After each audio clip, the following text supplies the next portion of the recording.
Hello, welcome to Dragon Eat. Today is a Dragon Boat Festival. I'll be making Zongzi, which is a traditional festive food. Let's talk about the ingredients first. You will need sticky rice. There are short grains and long grains. I have some short grains here, which I personally think works better, but if you can't find these, you can also use the long grains. As long as they are sticky rice, it should be fine. The first step is to soak the rice for 6 hours, or leave them overnight. We also need bamboo leaves.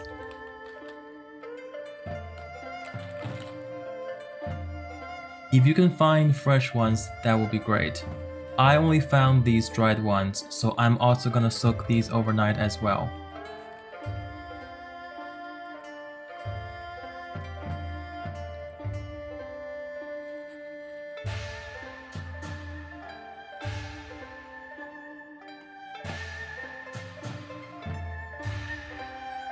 The sweet red bean paste is a classic filling for Zongzi, and this is what I'm making today. You should be able to find it in any Chinese supermarket. If you want to know how to make these from the scratch, leave me a comment down below, and I'll share a homemade recipe in the future. But for today's purpose, I'm using store-bought.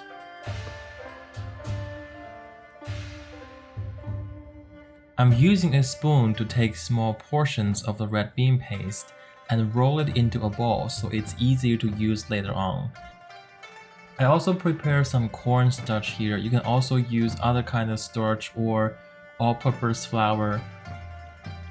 The red bean paste is quite sticky, so I dip it into the starch and coat them well while I'm rolling it so it's much easier to operate later on, and it won't get stuck everywhere.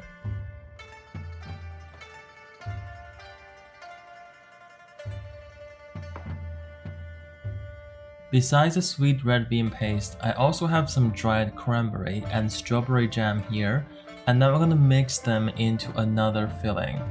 This one will not be as sweet. Feel free to add more sugar if you like it really sweet. And if you're not very experienced in the wrapping, which we'll talk about in a minute, I don't recommend you to try this out just yet, because if the wrapping is not very tight, then this filling is more likely to get watered down in the boiling process.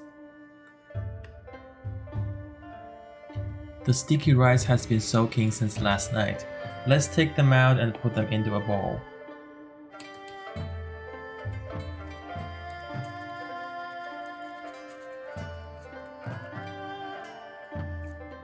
All the ingredients are ready. From this point, it's just an assembly line. Let's start wrapping. There are many ways to wrap Zongzi, and there are many shapes and forms. Today I'm gonna show you the most classic one, which is a pyramid shape. Take 2 bamboo leaves and put them together. Notice that for each bamboo leaf, there are 2 sides. One side is smooth, the other side is rough. Make sure the smooth side is facing you, so when you wrap it, it's going to be the inside of the Zongzi. This way, when you unwrap it after it's cooked, the rice won't get stuck on the leaf. Take one end of the leaves and wrap it into a cone. As you're doing it, make sure you do a tiny fold on the edge, so that when you wrap it, there will be a sealed corner, just like so. Now let's put in some rice.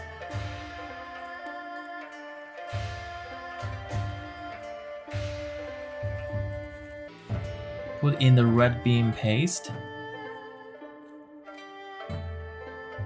and fill it up with more rice. Do not make it too full, as the rice will expand while it's cooked. It may take some practice to know the right amount, but if your cone is fully stuffed, then it's too much. As you're closing the lid, squeeze the cone so the 2 sides have a tiny fold, just like we had the tiny fold for the first corner that we made. After the lid is closed, fold the 2 edges. We should be able to see 2 new sealed corners now. Now we just fold the remaining leaves and shape the last corner like so. A perfectly wrapped zongzi should be tight and have 4 visible sealed corners. Now we just wrap the zongzi with kitchen twine to fasten it, and we should be able to check again the 4 corners. The wrapping process is a little tricky, but practice makes perfect. Bring water to a boil and put all wrapped zongzi in a large pot. Adjust the heat to a level that is just barely simmering, and keep it like this for 4 hours.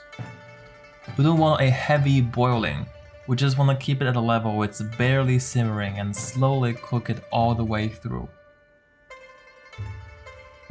After 4 hours, take them out and cool down to room temperature before serving.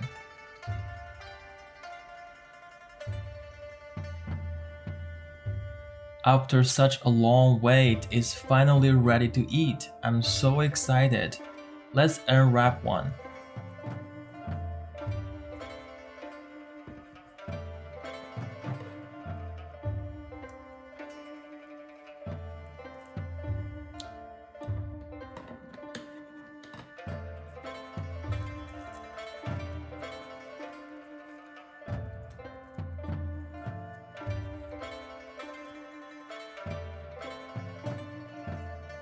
Look at that.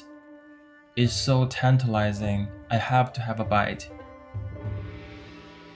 At this moment, the pleasure I'm tasting is not just from food, but also from memory, from history, and from culture. If you enjoy this recipe, don't forget to like the video, subscribe to the channel, and click on the bell so you never miss a video in the future. I have a lot of amazing, authentic Chinese home cooking recipes coming up. Please stay tuned. Thank you so much for watching. I'll see you next time.